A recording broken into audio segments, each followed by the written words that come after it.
අයිබෝවන් අපි එදිනෙදා කටයුතු කරද්දී යම් සමාජ මට්ටමක් හෝ වේවා එහෙම නැත්නම් ප්‍රදේශයක් හෝ වේවා මේ සියල්ලට පොදු කාරණාවක් තියෙනවා. ඒ තමයි නීතිය කියන කාරණාව. විශේෂයෙන්ම අපි දැනගන්නට ඕනේ නීතිය නොදැනගෙන සිටීම සමාවට හේතුවක් නෙවෙයි. නිසාමයි අපි අපේ YouTube නාලිකාව හරහා අද සිට අපිට විවේකය හම්බෙන වෙලාවට නීතිය ගැන කතා කරන්නට මේ අවකාශය වෙන් කරන්නේ. මම හිතනවා ඔබටත් එදිනෙදා ජීවත් වෙද්දී එන ගැටලු වලට පිළිතුරු විදිහට මේ වැඩසටහන පුරාවට හරවත් දෙයක් ලැබෙයි කියලා. ඒ නිසා මුලින්ම අපි ආරාධනා කරනවා වැඩසටහන ඉවරනකම් බලන්න. මොකද විශේෂ කාරණා කිහිපයක් අපි සාකච්ඡාවට ගන්නවා. ඒ වගේම ඔබගේ ගැටලු අපට එවන්නත් පුළුවන් WhatsApp මාර්ගයෙන් හෝ අපට කෝල් එකක් දෙන්න තිරේ දිස්වන අංකයට. හරි, එහෙමනම් අද අපි මේ වැඩසටහන පටන් ගමු. අපේ සම්පත් දායකත්වයේ අද විශේෂම කාරණාවක් විදිහට මතක් කරන්නට ඕනේ. ඔහු නීතිඥවරයෙක්. නමුත් මම කැමති ඔහු මගේ ගුරුවරයා විදිහට හඳුන්වන්නට. තමන්ගේ මවගේ ගුරු ආభాෂය ඔහුට ඒ විදිහටම පිහිටලා තියෙනවා කියලා නම් මට විශ්වාසයි. ඒ නිසා අපි වැඩි කතා බහ නොකර අපි වැඩසටහනට පිළිගන්නවා නීතිඥ චන්දන උඩගෙදර මහතා. ආයුබෝවන් ඔබතුමාට. ආයුබෝවන් මසන්. ආයුබෝවන්. නීතිඥතුමනි, මට මුලින්ම දැනගන්නට අවශ්‍යයි මේ නීතිය කියන කාරණාව සාමාන්‍ය අපි මේ එදිනෙදා ජීවිතයේදී අපි ඇයි මේ නීතිය කියන කාරණාව දැනගන්න ඕනේ? නීතියයි අපි දැනගන්න ඕනේ. අන්න ඒ කාරණාව අපිට ටිකක් පැහැදිලි කරලා දෙන්න. ඔව් මදුසංග, දැන් ඔබතුමන් වැඩසටහන පටන් ගද්දිම ආරම්භයක් විදිහට කිව්වා නීතිය නොදැන සිටීම සමාවට හේතුවක් නෙවෙයි කියලා. දැන් ඒ කියන්නේ මදුසංග ඔක ටිකක් පැරණි ඉතිහාස කතාවක් තියෙන දෙයක්. දැන් අපි ලතින් ආප්තයක් තියෙනවා. ලතින් වලින් අපි ඔකට කියනවා ignorantia juris non exsusat කියලා. ඒ කියන්නේ නීතිය දැනගෙන නීතිය කෙනෙක් දන්නේ නැත්නම් මම නීතිය දැනගෙන හිටියේ නැහැ. මම ඔහොම දෙයක් නීති පොතක තියෙනවා කියලා දන්නේ නැහැ. ඒකින්ද තමයි මම ওই වැඩේ කරා කියලා අපිට කියන්න බෑ උසාවියට ගිහිල්ලා. අධිකරණවල තියෙන පූර්ණ නිගමනයක් තමයි හැම අධිකරණයෙම අධිකරණයේ ඉදිරියට පැමිණෙන හැම දෙනාම නීතිය ගැන දැනුවත් ඉන්නවා කියන කාරණේ. දැන් මතුසංග ගැටලුවකට එන්නේ දැන් නීතිය ගැන දැනුවත්ව ඉන්න ඕනේ කියලා උසාවියේ පූර්ණ නිගමනයක් විදිහට තිබ්බට ප්‍රායෝගික තලයට අපි ගියාට පස්සේ අපි දන්නවා නීතිය පිළිබඳ සාමාන්‍ය ජනතාවට තියෙන අදහස ටිකක් දැනුම අඩුයි. මොකද පුහුණු නීතිඥවරුන්ට තමයි ගොඩක් දැනුම තියෙන නීතිය සම්බන්ධයෙන්. දැන් ප්‍රායෝගිකත්වයට මතුසංග දැන් ඔබතුමාගේ පාසල් කාලේ අපේ පාසල් කාලේ නීතිය කියලා විෂයක් වෙනම තිබ්බේ නෑනේ. එතකොට ඕකත් ලොකු ගැටලුවක් මිනිස්සු නීතිය ගැන දැනුවත්භාවයක් නැති වෙන්න. එතකොට අපිට ලොකු මේ හිඩසක් තියෙනවා. එක පැත්තකින් කියනවා නීතිය ගැන දැනුවත් වෙන්න ඕනේ. හැබැයි තව පැත්තකින් එහෙම දැනුවත් වෙන්න තරම් අවශ්‍ය පරිසරයක් හැදිලා නැහැ. එතකොට මම හිතන්නේ ඔන්න ওই දෙකත් එක්ක තමයි අපිට මේක සමතුලනය කරගන්න වෙන්නේ. ඇයි මිනිස්සු නීතිය ගැන දැනුවත් ඉන්න එක වැදගත් වෙන්නේ කියන එකට අපිට උත්තරයක් හොයනකොට. අධිකරණය හමුවට එන සියලු දෙනාම නීතිය දන්නවා කියන නිගමනය තුල සිටියත් නීතිඥතුමන් පැහැදිලි කරන ආකාරයට ප්‍රායෝගිකව බැලුවාම අපේ අතර නීතිය පිළිබඳව දැනුම ඉතාම අල්පයි. ඒ වගේම එතුමා තව හිදසකුත් පෙන්නනවා මේ තියෙන සමාජයේ අපේ පාසල් පද්ධතිය තුල මේ නීතිය කියන කාරණාව තව අධ්‍යයනයට යොමු වෙනවා නම් වඩාත් හොඳයි කියන කාරණාව තමයි මතක් කරන්නේ. ඒ වගේම මේ නීතිය ගැන අපි කතා කරද්දී අපිට ලංකාව තුල කතා කරන්න පුළුවන් වටිනාම දේ විදිහට මම දකිනවා මේ බුදුදහම හා සම්බන්ධ වෙන බුදුදහමට රැකවරණය දෙන නීතිය සම්බන්ධයෙන්. ඒ පිළිබඳවත් අපි ඔබතුමාගෙන් දැනගන්නට කැමතියි. ආණ්ඩුක්‍රම ව්‍යවස්ථාව තුල මේ බුදුදහමට තියෙන තැන, ඒ වගේම මේ බුදුදහමේ ආරක්ෂාවට මොන වගේ පරිසරයක්ද සකස් කරලා තියෙන්නේ කියන කාරණාව පිළිබඳව අපි ඔබතුමාගෙන් දැනගන්නට කැමතියි. ඔව් මසක, දැන් සාමාන්‍යයෙන් මේ මාතෘකාව විවිධ අවස්ථාවලදී විවිධ ආකාරයට සාකච්ඡා වෙලා තියෙන මාතෘකාවක්. එතකොට අපි තේරුම් ගත යුතුයි මේ හැම වෙලේම අපි ගොඩක් වෙලාවට දකිනවා මේ ආණ්ඩුක්‍රම ව්‍යවස්ථාව කියලා ගොඩක් වෙලාවට අර්ථකථනය කරන සුවිශේෂී දෙයක් තියෙනවා. දැන් අපි සාමාන්‍ය ජනතාව විදිහට හොඳට දැනගත යුතුයි මොකක්ද මේ ආණ්ඩුක්‍රම ව්‍යවස්ථාව කියලා කියන්නේ කියලා. එතකොට ආණ්ඩුක්‍රම ව්‍යවස්ථාව තමයි අපි නෛතික හැකින් බැලුවොත් මේක දිහා ආණ්ඩුක්‍රම ව්‍යවස්ථාව තමයි රටක තිබෙන ප්‍රධානතම නීති විදිහට අපි පිළිගන්නේ. ඒ කියන්නේ මේ ආණ්ඩුක්‍රම ව්‍යවස්ථාව මත තමයි රටේ ප්‍රධාන පාලන තන්ත්‍රයේ නීති හදන ආයතන අධිකරණ මේ සියල්ලම කටයුතු කරන්න ඕනේ මතුසඳ මේ ආණ්ඩුක්‍රම ව්‍යවස්ථාව කියන මේ විශේෂ නෛතික ලියවිල්ලෙන් දීලා තිබෙන ඉඩහසර තුල. එතකොට අපිට දැන් බෞද්ධ ආගම ගැන සාකච්ඡා කරනකොට විශේෂයෙන්ම වැදගත් වෙන දෙයක් තිබුණා මේ ආණ්ඩු ක්‍රම ව්‍යවස්ථාවේ ප්‍රකාශිතවම බෞද්ධ ධර්මයේ පිළිබඳ බෞද්ධ ආගම ගැන කියලා තියෙනවා. එතකොට ආණ්ඩු ක්‍රම ව්‍යවස්ථාවේ දෙවෙනි පරිච්ඡේදය අපිට ඉතාම වැදගත්. දෙවෙනි පරිච්ඡේදය ඇත්තටම සංග තිබෙන්නේ එක වගන්තියයි තියෙන්නේ. එක ව්‍යවස්ථාවේ තියෙන්නේ. අපි ඒකට කියනවා ආණ්ඩු ක්‍රම ව්‍යවස්ථාවේ නවවන ව්‍යවස්ථාව කියලා. නවවන වගන්තිය. මේ නවවන වගන්තියේ ප්‍රකාශිතවම කියලා තියෙනවා ශ්‍රී ලංකා ජනරජයේ බුද්ධ ශාසනයට බෞද්ධ ධර්මයට බෞද්ධ ආගමට ප්‍රමුඛ ස්ථානය දී යුතුයි කියලා. ඒ ප්‍රමුඛ ස්ථානය කියන වචනේ පැහැදිලිවම තිබෙනවා. ඒ වගේම අනෙකුත් ආගම් වලට පිළිගන්න අයිතිය නිදහස පිළිගන්න ගමන් බෞද්ධ ධර්මය බුද්ධ ශාසනය සුරක්ෂිත කොට පෝෂණය කිරීම ශ්‍රී ලංකා ජනරජයේ වක්කීම් බවට පත් කොට තිබෙනවා. එතකොට මේ ප්‍රමුඛ ස්ථානයේ පිරිනැමීම සුරක්ෂිත කොට පෝෂණය කිරීම කියන මේ වචන තුන අතිශය වැදගත්. මොකද මේ වචන තුනට ඊටාම පුළුල් අර්ථකථන අපිට දෙන්න පුළුවන්. එතකොට ඔබතුමන් අහපු ඍජු ප්‍රශ්නෙට උත්තරයක් විදිහට ලංකාවේ බුද්ධ ශාසනයට නැත්නම් බෞද්ධ ආගමට සුවිශේෂී රැකවරණ තිබෙනවාද කියන ප්‍රශ්නෙට දෙන්න තියෙන ඍජු පිළිතුර තමයි ඔව්. ලංකාවේ තිබෙන මූලික නීතියෙන්ම පිළි අරගෙන වගකීමක් බවට පත් කොට තිබෙනවා බුද්ධ ශාසනය සුරක්ෂිත කොට පෝෂණය කිරීම කියන කාරණය. මොකද අනෙකුත් සියලුම නීති මේ ආණ්ඩු ක්‍රම ව්‍යවස්ථාවට අනුකූල විය යුතුයි කියන පොදු සම්මතයේ ඉඳගෙන තමයි මේ නීති රීති සැකසීම සහ නීති රීති ක්‍රියාත්මක කිරීම වෙන්නේ. එතකොට මේ ආණ්ඩු ක්‍රම ව්‍යවස්ථාවෙන් දීලා තිබෙන මේ සුවිශේෂී ආරක්ෂණය මේ රැකවරණය අනිවාර්යෙන්ම සියලුම ආයතන නීති හදන ආයතන නීති ක්‍රියාත්මක කරන ආයතන අනාගතයේ හදන්න බලාපොරොත්තු වෙන නීති රීති හැදෙන පුද්ගලෝ ඒ සම්බන්ධයෙන් උපදෙස් ගන්න සියලුම දෙනා මේ ආණ්ඩු ක්‍රම ව්‍යවස්ථාවේ දෙවන පරිච්ඡේදය කියලා තියෙන මේ කාරණේ අනිවාර්යයෙන්ම සියය තබාගත යුතුමයි. එතනදී නීතිඥතුමනි මම අතුරු ප්‍රශ්නයක් විදිහට බුදුදහම සුරක්ෂිත කොට පෝෂණය කරනවා කියන කාරණාවේදී දැන් අද ඔබතුමත් දන්නවා මේ ලංකාවේ ගොඩක් මේ ධර්මය විකෘති කරන වැඩපිළිවෙලක් යනවා. ඒක අද විතරක් නෙවෙයි ඉතිහාසයේ ඉඳලම ආව. නමුත් දැන් ඒක අලුත් මුහුණුවරකින් තමයි කරන්නේ. ඉතින් ඒ කාරණාවට විශේෂයෙන්ම මේ ධර්මයේ විකෘති කිරීම, ඒ වගේ මේ ශාසනික ඉතිහාසය විකෘති කිරීම වගේ කාරණාවලට සම්බන්ධ පුද්ගලයන්ද මේ අපේ දැනට තියෙන මේ ආණ්ඩු ව්‍යවස්ථාවට අනුකූලව අපේ දැනට යන නීතියත් එක්ක වුන්ට ගන්න පුළුවන් ක්‍රියාමාර්ග සාමාන්‍යයෙන් තියෙනවා. පැහැදිලිවම තිබුණා. දැන් ඔය කාරණේ මදුසංග ඊටාම සියුම් කාරණයක්. විශේෂයෙන්ම මම වෘත්තිකයෙක් විදිහට සහ සාමාන්‍ය පුද්ගලයෙක් විදිහට සාමාන්‍යයෙන් මදුසංග මිනිසුන්ගේ හරිම ලේසියෙන් අවසන්න පුළුවන් දෙයක් තමයි ඒ පුද්ගලයාගේ පෞද්ගලිකව ඒ පුද්ගලයා අදහන ආගම වෙන්න පුළුවන්, විශ්වාසය වෙන්න පුළුවන්. ඔන්න ඔය දෙයට පොඩි පොඩ්ඩක් අපි කිනිත්තුවොත් ඒ පුද්ගලයා අනිවාර්යෙන් අවිස්සනවා. එතකොට දැන් ඔය කාරණේ ගොඩක් වෙලාට මදුසංග යම් දේශපාලඥයෝ භාවිතා කරනවා ඒගොල්ලොන්ගේ බලය ආරක්ෂා කර ගැනීම සඳහා. එතකොට මෙන්න මේ මාතෘකා ගොඩක් වෙලාවට එළියට එන්නේත් එක්ක මැතිවරණයක් ලඟ වෙනකොට වෙන්න පුළුවන්. එහෙම නැත්නම් වෙනත් මොකක් හරි ආයතනයක් සමාජ සංවිධානයක් ප්‍රොමෝට් කිරීමේ පරමාර්ථයෙන් වෙන්න පුළුවන්. ඒ වගේ අවස්ථා අපි අත්දැකලා තියෙනවා සංග. එතකොට ඒව කතා වෙන්නේ එක්තරා කාලයකදී විතරයි.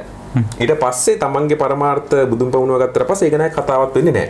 හැබැයි ඔබතුමා අහපු ඍජු ප්‍රශ්නට ඍජු උත්තරයක් දෙනවා නම් ආගම සම්බන්ධයෙන් විකෘති කිරීම, ආගමට අපහාස කිරීම වගේ දේවල් සම්බන්ධයෙන් ඍජුවම නීති තිබෙනවා. හැබැයි මේ තිබෙන නීති ප්‍රායෝගිකව ක්‍රියාත්මක නොවීමේ යම් අඩුපාඩුකම් අපි දකිනවා. එතකොට ওই දේශපාලඥයෝ සම්බන්ධ වීම නිසා තමයි නීතිය ප්‍රායෝගිකව ක්‍රියාත්මක නොවෙන්නේ. මම එක පොඩි නීතිමය කරුණක් මම කියන්නම්. අපේ ලංකාවේ අපරාධ නීතිය පිළිබඳව සාකච්ඡා කරනකොට දණ්ඩ නීති සංග්‍රහය කියන ඒ පනත ඉතාම වැදගත්. මේ දණ්ඩ නීති සංග්‍රහය තමයි ලංකාවේ අපරාධ වැරදි අර්ථකථනය කරලා ඒවට තිබෙන දඬුවම් දක්වලා තිබෙන ප්‍රධානතම නීති විදිහට අපි සලකන්නේ. තවත් අනපනත් ගණනාවක් තිබෙනවා. නමුත් මේ දණ්ඩ නීති සංග්‍රහය ඉතාම වැදගත්. එතකොට මේ දණ්ඩ නීති සංග්‍රහයේ වෙනම පරිච්ඡේදයක් වෙන්කොට තිබෙනවා මේ ආගමික විශ්වාස සම්බන්ධයෙන් ආගමික ඇදහිලි සම්බන්ධයෙන් සිදු කරන යම් ක්‍රියා සම්බන්ධයෙන් දඬුවම් දෙන්න. එතකොට එතනදී කෙනෙකුගේ තිබෙන ආගමික හැඟීම් වලට බලපාන ආකාරයට කෙනෙක් ප්‍රකාශයක් නිකුත් කරනවා නම් ඔහු අනිවාර්යෙන් වරදක් කරන්නේ. ඒ වගේම ආගමික අපි කියන්නේ සිම්බොලික් දේවල් තියෙනවා කියලා. ඒ කියන්නේ යම් සංකේතාත්මක දේවල් තියෙනවානේ. අන්න ඒ දේවල් වලට අපහාසයක් වන ආකාරයට කෙනෙක් ක්‍රියාත්මක වෙනවා නම් ඒ දේවල් වලට කෙනෙක් වඳින පුදින තැනකට තව කෙනෙක් අපහාසාත්මක ආකාරයෙන් කිසියම් ප්‍රකාශයක් කරනවා නම් හැසිරීමක් කරනවා නම් අනිවාර්යෙන් ඒ පුද්ගලයින්ට මේ දණ්ඩි සංග්‍රහයේ තිබෙන මේ ප්‍රතිපාදන මත දඬුවම් දෙන්න පුළුවන්. දැන් මම අතිශය සරල කාරණයක් කියන්නම්. දැන් ඔබතුමාටත් මතක ඇතිද ඔබතුමා විශේෂයෙන්ම ජනමාධ්‍යයට සම්බන්ධ තරුණ මාධ්‍යවේදියෙක් විදිහට දැන් අවුරුදු 3-4කට කලින් විශේෂයෙන්ම මේ තෙරුවනට අපහාස කරලා යම් යම් පුද්ගලයෝ විවිධ ප්‍රකාශ නිකුත් කිරීම අපි දැක්කා. හැබැයි ඕන් කරපු ඒ ප්‍රකාශ සම්බන්ධයෙන් ඍජුවම නීතිය ක්‍රියාත්මක වීමක් අපිට දකින්න හම්බුනේ නැහැ.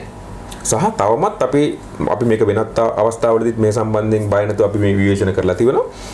තවමත් යම් යම් වෙලාවට අපි දකිනවා විශේෂයෙන්ම සමාජ මාධ්‍ය ජාල හරහා YouTube වගේ මාධ්‍ය ජාල හරහා Facebook වගේ මාධ්‍ය ජාල හරහා විවිධ ආගමික විශ්වාසවලට විවිධ ආකාරයකට කරන අපහාස අපි දකිනවා. හැබැයි මේ දේවල් වලට ලංකාවේ අපරාධ නීතියේ පැහැදිලිවම ප්‍රතිපාදන තිබෙනවා.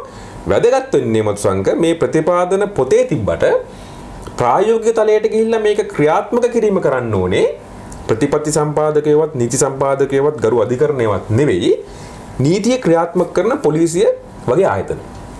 එතකොට ඒගොල්ලෝ මේ සම්බන්ධයෙන් ප්‍රායෝගිකව ක්‍රියාත්මක නොවීමේ ගැටලුවක් තමයි තිබෙන්නේ. දැන් අපි මගේ පැහැදිලි කිරීම චුට්ටක් දීර්ඝුණත් මම මේක කියන්න ඕනේ මත්සංක පොතේ තිබෙන නීතියයි ප්‍රායෝගිකව ක්‍රියාත්මක වන දේ අතර බරපතල වෙනසක් තිබෙනවා නම් මිනිස්සු නීතියට ගරු කිරීම ටිකක් අඩු වෙනවා.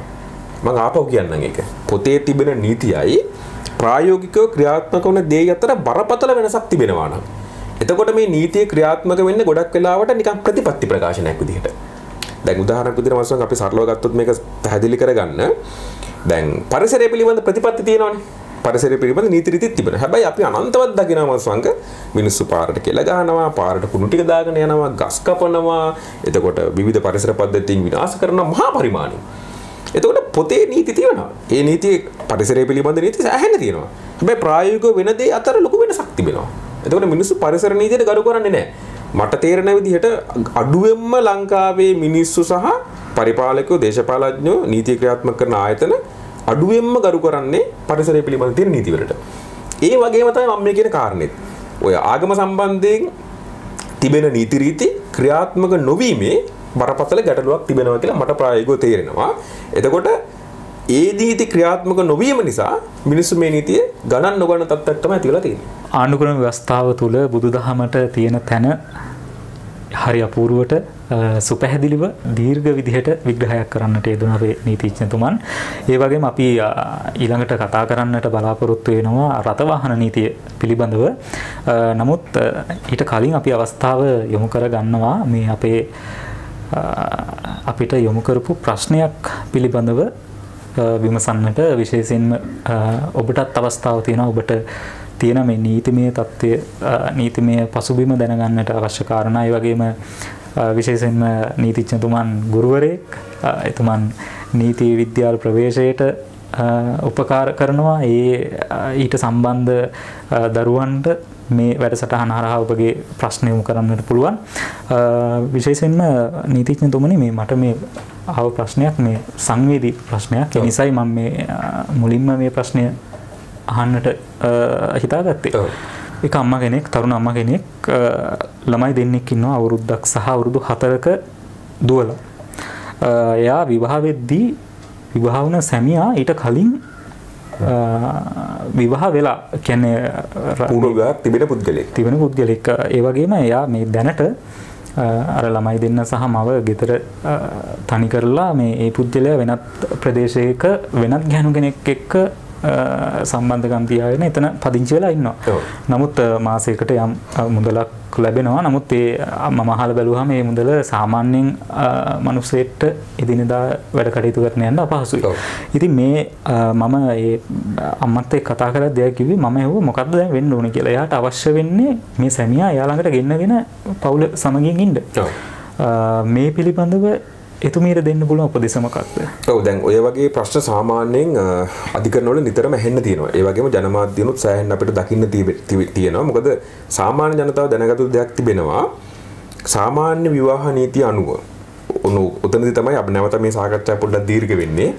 ලංකාවේ විවාහයක් කරගන්නකොට කෙනෙකුට විවාහයක් කරගන්න පුළුවන් ආකාර තුනක් තිබෙනවා. නීති තුනක් තිබෙනවා. එකක් තමයි සාමාන්‍ය විවාහ නීතිය. අපි ජෙනරල් මැරේජ් එක කියලා කියනවා. ජෙනරල් මැරේජ් ඕඩිනන්ස් එක. ඒ වගේම උඩරට විවාහ නීතිය, කැනඩියන් මැරේජ් ලෝ එක. ඒ වගේම මුස්ලිම් නීතිය.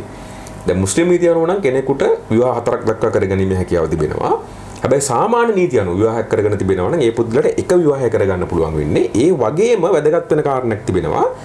තමන්ගේ මේ කරගෙන තිබෙන විවාහය විසුරුවා හරින්නේ නැතුව කරගන්න දෙවෙනි විවාහය නීති ඉදිරියේ බලරහිතයි.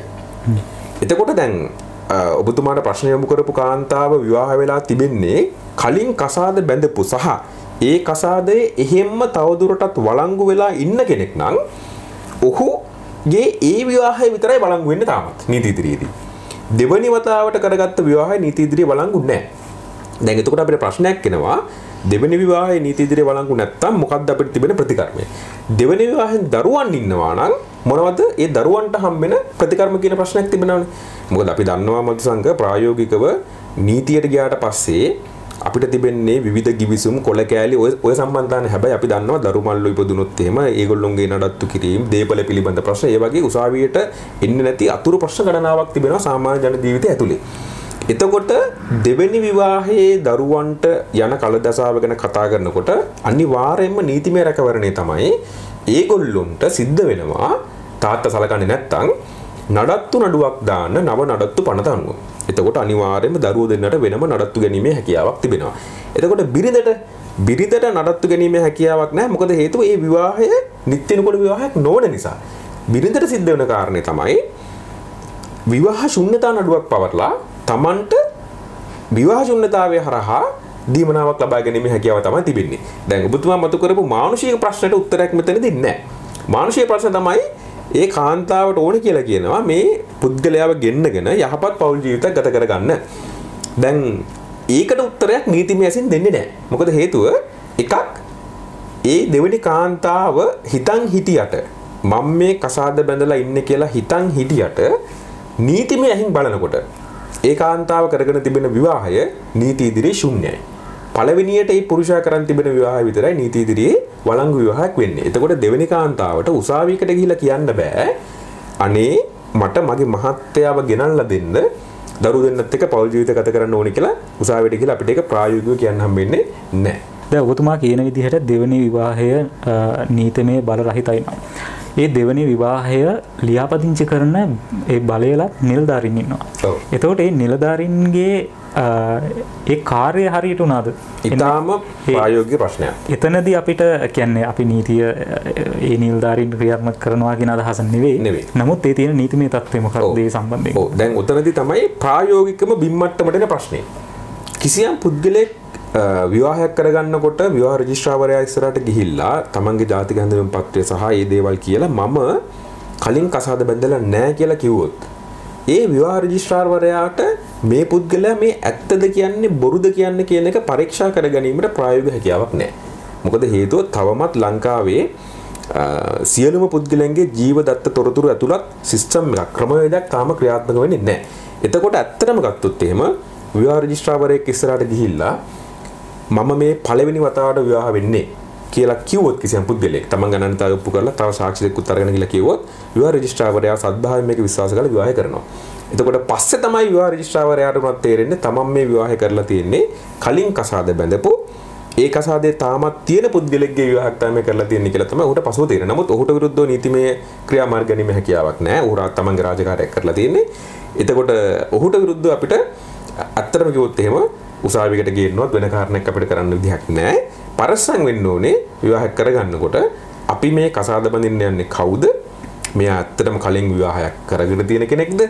එහෙම කරගෙන තිබෙනවා නම් ඔහු නියවැරදි විදියට දික්කසාදය අරන් තිබෙනවාද? ඔය සියලු කාරණා පිළිබඳව අපි සෑහෙන්න සාමාන්‍ය ජනතාව පරස්සම් විය යුතුයි. නීතිඥවරුනි ඒත් එක්කම ඊට සම්බන්ධ තව ප්‍රශ්නයක් මට ඒකත් ඉදිරිපත් වුණ ප්‍රශ්නයක්. දික්කසාද වුණ කෙනෙක් තමන්ගේ ස්වාමියාගෙන් මාසිකව යම් මුදලක් නඩත්තු සඳහා ගන්නවා නම් අපි හිතමු තමන්ගේ ළමයා පොඩි කාලේ යම් මුදලක් ගන්නවා. නමුත් ඒ ළමයා වැඩෙද්දී ඒ ගන්න මුදල ප්‍රමාණවත් නැහැ. ඒ කාන්තාවට ඒ සැමියාගෙන් ඒ මුදල වැඩි කරගන්නවා නම් කියන්නේ මේ Tamanට ලැබෙන මුදල වැඩි කරගන්නවා. ඒ වගේ ක්‍රමවේදයකට යනවා නම් ඊට සම්බන්ධ කොහොමද කියන්නේ උපදේශක් දෙන්න පුළුවන්ද? දැන් ඒ වගේ කිහිප දෙනෙක්ම කතා කරා මට හම්බෙන මුදල මදි මම කොහොමද ඒක වැඩි කරගන්නේ කියන කාරණාව. එතකොට අපිට නීති දෙකක් ගැන කතා කරන්න වෙනවා. දැන් ඔබතුමා මත කරපු ප්‍රශ්නෙත් එක්ක දික්කසාදයකදී හොඳට මේක අපි තේරුම් ගන්න ඕන සාමාන්‍ය ජනතාව දික්කසාදයකදී නැති වෙන්නේ බිරිඳ සහ සැමියා කියන සම්බන්ධතාවය පමණයි. දික්කසාදයකදී නැති වෙන්නේ බිරිඳ සහ සැමියා කියන සම්බන්ධතාවය පමණයි. හැබැයි තාත්තා පුතා අම්මා දුව කියන මේ සම්බන්ධතාවය දික්කසාදයකදී නැති වෙන්නේ නැහැ. ඒක මරණකම් තියෙනවනේ. බිරිඳ සහ සැමියා කියන සම්බන්ධතාවයේ නෛතික සම්බන්ධතාවයක් නේ. ඒකටනේ අපිට කසා සහතිකයක් දෙන්නේ. හරිද? ඒතකොට ඒ කසා සහතිකේ නිෂේධනය කිරීමක් දික්කසාද කිරීමක් තමයි දික්කසාදයකදී වෙන්නේ. එතකොට දික්කසාද වෙච්ච ගෑනු කෙනෙකුට තමන්ගේ පූර්ව සැමියාගෙන් ආයෙ නඩත්තු ඉල්ලන්න බෑ. මොකද හේතුව දික්කසාද වෙලා ඉවරයි. එතකොට කසාදේ තියෙනකන් තමයි සැමියා බිරිඳ නඩත්තු කරන්න ඕනේ, බිරිඳ සැමියා නඩත්තු කරන්න ඕනේ. කසාදේ නැති වුණාට පස්සේ නැවත වතාවක් දික්කසාද බිරිඳට බෑ. තමන්ගේ කලින් සැමියාට විරුද්ධව නඩත්තු නඩුවක් දාන්න බෑ. මොකද ඒ දෙන්න අතර සම්බන්ධතාවයක් නැති හින්දා. තේරුණාද? එතකොට දැන් ඔබතුමාට ප්‍රශ්නයක් එන්න පුළුවන්. ඒක හරි අසාධාරණයි. එතකොට කාන්තාව ඒක දික්කසාද වෙනකොට බිරිඳට මොනවද හම්බෙන්නේ කියලා. ඒකට යා කරන්න ඕනේ දික්කසාද නඩුව දානකොට. දික්කසාද නඩුවේදී එයා ඉල්ලන්න ඕනේ ස්ථිර දික්කසාද දීමනාවක්. ඒක එකපාරයි හම්බෙන්නේ ස්ථිර දික්කසාද දීමනාවක්. එහෙම නැත්නම් නඩුව ඉවර වුණ තුරු අපිට දීමනාවක් ගන්නත් පුළුවන්. එහෙම නැත්නම් ස්ථිර දික්කසාද දීමන. කියන්නේ ඇලිමනි එකක් ඉල්ලන්න ඕනේ. ඇලිමනි එක එකපාරක් ගෙවුවට පස්සේ ආයෙ ගෙවන්නේ නැහැ. ඒතකොට ඒක නිසා අපි දකිනවා සමහර දික්කසාද නඩුවලදී ලක්ෂ 50 ලක්ෂ 60 ඒ වගේ විශාල දික්කසාද දීමන ඉල්ලනවා. ස්ථිර දික්කසාද දීමන ඉල්ලනවා. මොකද අපි තේරුම් ගත යුතුයි දික්කසාදේ වුණාට පස්සේ ආයේ සැමියාගෙන් අපිට මොනවත් ගන්න බෑ. දරුවෝ පැත්තට આવොත් දරුවොන්ට පුළුවන් අවුරුදු 25 වෙනකම් මේක ඉතාම වැදගත්. අවුරුදු 25 වෙනකම් දරුවෝ නඩත්තු කිරීමේ වගකීම තිබෙනවා පියාට සහ මවට කියන දෙන්නටම. එතකොට දැන් දික්කසාදයකදී නැති වෙන්නේ husband and wife බිරිඳ සහ සැමියා කියන සම්බන්ධතාවයනේ. එතකොට අම්මයි තාත්තයි දික්කසාද වුණත් දරුවන්ට පුළුවන් වෙනම නඩත්තු නඩු දාලා තමන්ව නඩත්තු කරන්න කියලා ඒ අදාළ ඉල්ලීම් කරන්න. ඒකත් අවුරුදු 18 වෙනකන් එහෙම නෙවෙයි අවුරුදු 25 වෙනකන්. මොකද හේතුව ඔය නව නඩත්තු පනත අනුව 1997 ආපු නව නඩත්තු පනත අනුව අවුරුදු 25 දක්වා වියපත් දරුවන් නඩත්තු කිරීම කියලා අලුත් සංකල්පයක් හඳුන්වලා දුන්නා. ඒ කියන්නේ දරුවෙකුට අවුරුදු 18ට වැඩි නමුත් අවුරුදු 25ට අඩු තමාටම නඩත්තු විය නොහැකි දරුවන්ට. විශේෂයෙන් අපි දන්නවා උසස් අධ්‍යාපනය හදාරන දරුවෝ හරි අමාරුයි කාලේ අවුරුදු 18ට පැන්න නමුත් අවුරුදු 25ට අඩුයි. හරියට රස්සාවක් කරගන්න අමාරු, රස්සාවක් කරගත්තොත් අධ්‍යාපන කටයුතු කරගන්න අමාරු, ලොකු ගැටලුකාරී කාලයක් ඕක. අන්න ඒ කාල සීමාවලදී අනිවාර්යයෙන් මේ දරුවෝ නඩත්තු කිරීමක් කීම දෙමාපියන්ට තිබුණා. එතකොට ඒගොල්ලොන්ට ලොකු රැකවරණයක් පුළුවන් අවුරුදු 25 කියලා කියන්නේ ලොකු කාලයක්. අවුරුදු 25ක් යනකම්ම අනිවාර්යයෙන්ම අම්මලා තාත්තලා දරුවන්ව නඩත්තු කළ යුතුමයි. සැමියා බිරිඳ සම්බන්ධය නැති වුණාට නීතිමයෙන් නොපිළිගත්තට දූදරු දෙමාපිය සම්බන්ධතාවය එහෙම කැඩෙන්නේ නැහැ. ඒ හරි සංවේදී තැන. ඒ නිසා අපි මේ ගැන සාකච්ඡා කරන්නෙත් මේ තියෙන ප්‍රශ්න ටික මොන හරි මේ වැඩසටහන අහන කෙනෙක් ඒ වගේ යම් හෝ මානසිකත්වයක ඉන්නවා නම් ඒ ගැන තවත් 100,000 වාරයක් සිතා බලා කටයුතු කරනවා කියලා අපි විශ්වාස කරනවා.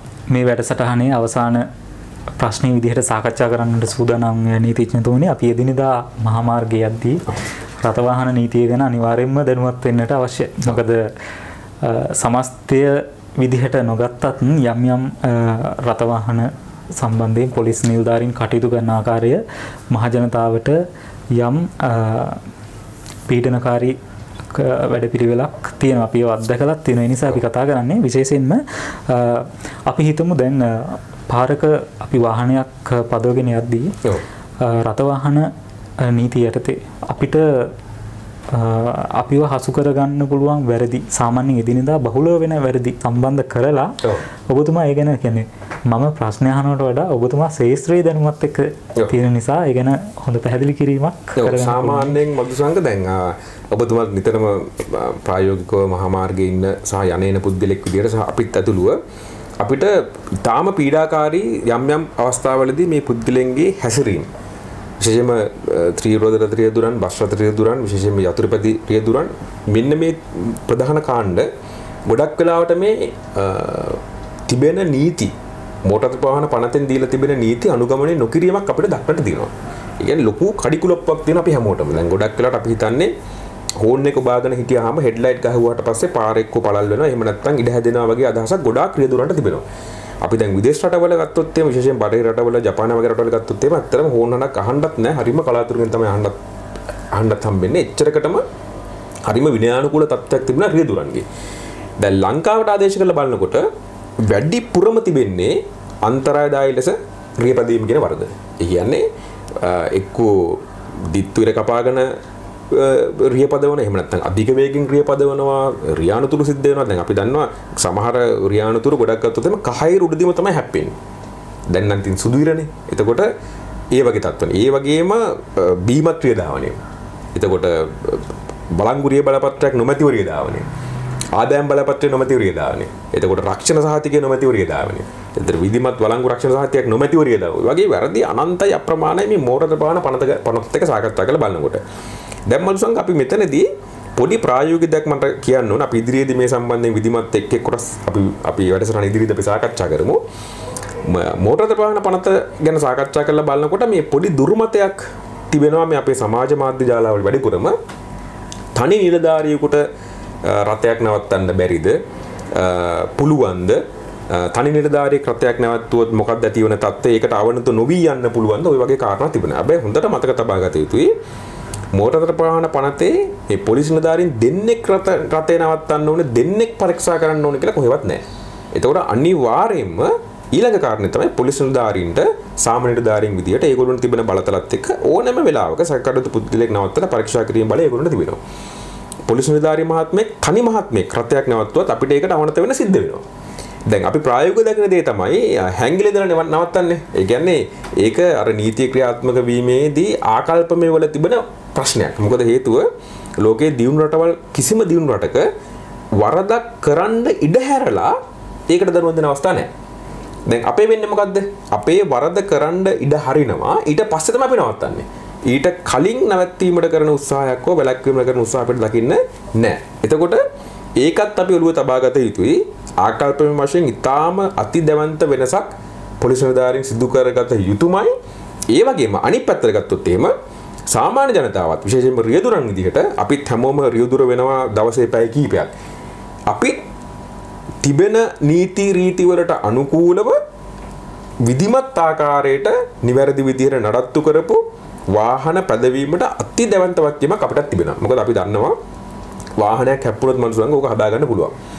හැබැයි අපේ තිබෙන නොසලකිල්ල මත වාහනයක මිනිස්සෙක් හැප්පිලා දරුවෙක් හැප්පිලා මැරුණොත් අතප්පයක් කරනොත් ඒ පුද්ගලයා මැරෙනකම්ම ඔහුට ආබාධය තිබෙනවා. එහෙම නැත්නම් ඔහු මිය ගියොත් ඔහුගේ යැපෙන්නන්ට ඔවුන්ගේ පවුල් වලට මේ වේදනාව ඔවුන් මැරෙනකම්ම තිබෙනවා. ඒක නිසා අපි ඒ ගැනත් ලොකුවටම කල්පනා කරලා බලන්න ඕනේ. මම එකම එක අලුතෙන් වෙච්ච දඩමුදල් සංශෝධනයක් ගැන කියන්නම් අවසානයේ විදිහට. දැන් බීමත් රියදාවනේ තිබෙන ගොඩක් වෙලාවට. එතකොට මේ බීමත් රියදාවනයත් එක්ක කෙනෙක් අහුනොත් අනිවාර්යයෙන්ම ඔහුගේ රිය බලපත්‍රය තාවකාලිකව නතර කිරීමේ හැකියාව තිබුණා. ප්‍රායෝගිකව මාස 6 දක්වා අත්හිටුවීම අපිට දකින්න ලැබෙනවා. සමහර අධිකරණවලදී රිය බලපත්‍රය තහනම් කරන අවස්ථාත් අපි දකිනවා. ඒ වගේම රුපියල් 25000ක දක්වා දඩමුදලකට ඔහු යටත් වෙනවා. එතකොට ඉස්සර කාලේ නම් දඩමුදල තිබ්බේ 5000 7500 වගේ. හැබැයි මෑත කාලේ සංශෝධනත් එක්ක දඩමුදල වැඩි වෙලා තිබෙනවා. ඒ වගේ අවස්ථා ගැන අපි චුට්ටක් කල්පනා කරලා බලන්න ඕනේ. මොකද සමහර ප්‍රායෝගිකව අපි දකිනවා මේ අනේ එක බියර් එකයි බීලා ගියේ, බියර් දෙකයි බීලා ගියේ, ඇල්ලුවා, අහු වුණා. ඒ ඔය මේ බ්‍රොතලයිසර් එක කියන්නේ ඔය මේ ස්වාසනාල පරීක්ෂණය කරේ මම නෙවෙයි, පොලිස් නිලධාරීන් කලින් පූබුවක් තමයි මට දීලා තිබ්බ. ඔය වගේ කතන්දර ගොඩාක් කියනවා.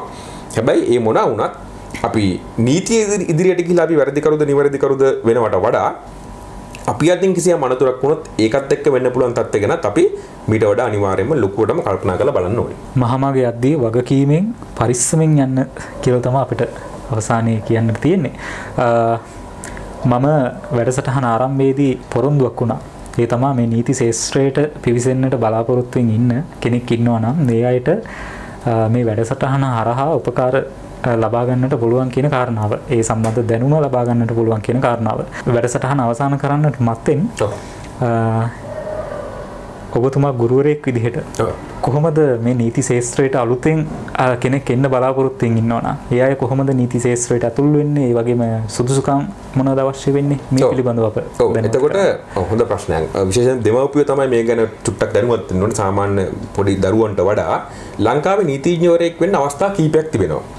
අපි එතනින් ගත්තොත් එහෙම තමන්ගේ උසස් පෙළ විෂය ධාරාව හදාරලා නීති පීඨයකට ඇතුල් වෙන්න පුළුවන්. විශ්වවිද්‍යාලයක තිබෙන ලෝ ෆැකල්ටි එකට ඇතුල් වෙන්න පුළුවන්. ඒක.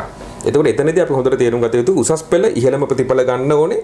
ඒ වගේම ඉංග්‍රීසි විෂයට සාමාන්‍ය පෙළ ඉංග්‍රීසි විෂයට C සාමාර්ථයක් ලබා ගත යුතුයි. එතකොට ඒගොල්ලන්ට ලෝ ෆැකල්ටි එකකට ගිහිල්ලා තමන්ගේ අධ්‍යාපන කටයුතු කරන්න පුළුවන්.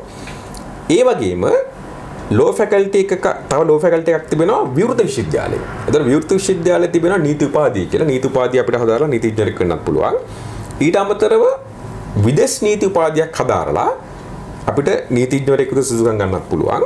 ඊට අමතරව ශ්‍රී ලංකා නීති විද්‍යාලය කියලා වෙනම ආයතනයක් තිබෙනවා. ඒ ශ්‍රී ලංකා නීති විද්‍යාලයට වෙනම ප්‍රවේශ විභාගයක් තිබුණා. ඒකට මුණ දීලා නීතිඥයෙක් වෙන්නත් පුළුවන්. එතකොට සරලව ගත්තොත් එහෙම ආකාර 4ක්, පාරවල් 4ක් තිබෙනවා. එතකොට මේ පාරවල් 4දී මොන පාරද යන්නේ කියන එක අපිට අවස්ථානුකූලව තීරණය කරන්න වෙනවා. විශේෂයෙන්ම A level කරලා අපි ලෝ ෆැකල්ටි එකට යනවා නම් ඔහුට ඊටාම සීමිත අවස්ථාවක් තිබෙන්නේ. මොකද A level 3 පාරක් කරලා ඊට පස්සේ ආය බැරුණොත් අපිට ලෝ ෆැකල්ටි එකට යන්න වෙන්නේ නැහැ. එතකොට ඔහුට පාරවල් 3යි විවෘත වෙන්නේ. එකක් විවෘත විශ්වවිද්‍යාලයේ විදේශ නීති උපාධිය සහ ශ්‍රී ලංකා නීති විද්‍යාලය. මෙන්න මේ අවස්ථා දෙකනොත් විවෘත විශ්වවිද්‍යාලය සහ නීති ප්‍රවේශ විභාගය හරහා ශ්‍රී ලංකා නීති විද්‍යාලයට ඇතුල් වෙනකොට ඉතාම තරංකාරී විභාගයක් අපිට කරන්න වෙනවා. ඒ විභාගේ පාස් වෙලා තමයි ඉතුරු සුදුසුකම් අපිට ගන්න වෙන්නේ. විදේශ නීති උපාධියක් හදාරනවා නම් සාපේක්ෂව අපිට ටිකක් ලොකු මුදලක් වේදම් කරන්න වෙනවා. මොකද හේතුව විදේශ විශ්වවිද්‍යාල වලට අදාළ ගෙවීම් සහ විභාග වලට අදාළ ගෙවීම් කළ යුතු නිසා සාමාන්‍යයෙන් එතකොට මල්සංක අවුරුදු 22 23 24 වගේ වයස් වල ඉන්න කට්ටියට සාමාන්‍යයෙන් තිබෙන හොඳම විකල්පය තමයි ශ්‍රී ලංකා නීති විද්‍යාල ප්‍රවේශ විභාගය සහ විවෘත විශ්වවිද්‍යාලයේ නීති උපාධියට ඒ විභාගවලට සූදානම් වෙන එක. අපි ඒ විභාගවල ප්‍රශ්න පත්‍ර හැදෙන රටාව සහ අවශ්‍ය වෙන අනිකුත් සුදුසුකම් ටික අපි ඉදිරියේදී මීට වඩා විධිමත් අපි සාමාන්‍ය ජනතාවටත් අපි කියලා දෙමු. බොහොම ස්තුතියි එහෙමනම් ඔබතුමාට අපිට දැනුම් සම්භාරයක් එකතු වුණා මේ වැඩසටහන හරහා. ඒ වගේම අපි බලාපොරොත්තු වෙනවා විවේකයක් ලැබෙන අවස්ථාවක මේ වගේ හරවත් වැඩසටහන් අපේ බලන ප්‍රේක්ෂකයන්ට සමීප කරන්නට. නැවත වතාවක් බොහොම ස්තුතියි වෙන ගමන්. බොහොම ස්තුතියි සංග. මේ මොකද මමත් ඇත්තටම ඔබතුමන්ලගේ තරුණයොත් එක්ක ඕනේ වෙලාවක දැනුම බෙදා හදා ගන්න අපි සූදානම්.